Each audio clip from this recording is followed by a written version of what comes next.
وقت الحلقة الرابعة، الصدق. أهلاً بيكم يا صحابي في حلقة جديدة. يا ترى هتعمل إيه لو أنت في موقف ولقيت أنت الأحسن تكذب، وإني لو قلت الحقيقة هتكون في مشكلة كبيرة، فتقول أنا هكذب وأكيد محدش هيعرف. تعالوا كده نشوف صاحبنا يوسف عمل إيه في الموقف ده.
وزي ما شفنا صاحبنا يوسف، وإزاي إن الكذب خلاه يكون مش مبسوط ومكسوف جداً من نفسه، وإن كل مشكلته اتحلت لما قال الصدق.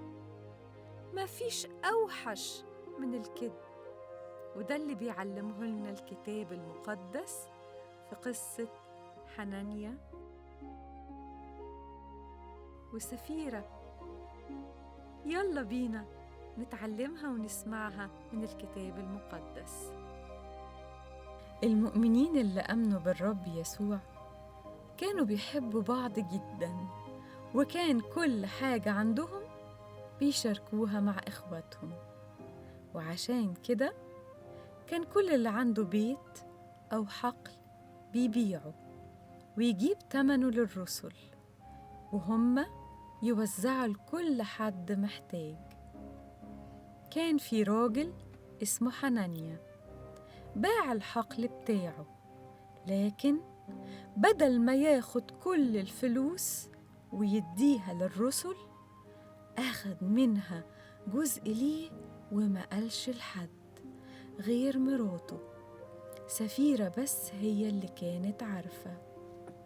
أخد الفلوس الناقصة واداها للرسل وقال دي كل الفلوس اللي أنا بعت بيها الحقل بتاعي، خدوا تمنها، ده كل الفلوس.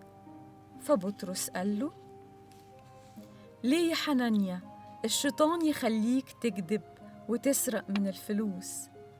كان ممكن تخلي كل الفلوس معاك، لكن انت سرقت منها وكمان كذبت. انت ما كذبتش علينا، لكن كذبت على ربنا. وفي وقتها حنانيا وقع ومات، قام وشالوه ودفنوه. وبعد 3 ساعات دخلت سفيرة مراته وما كانتش تعرف ايه اللي حصل.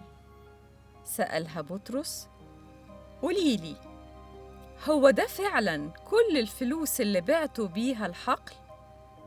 سفيرة قالت أيوة طبعا، دي كل الفلوس اللي بعنا بيها الحقل. أمال ليه؟ بطرس قال لها ليه اتفقتوا انتي وجوزك تسرقوا وتكذبوا على ربنا؟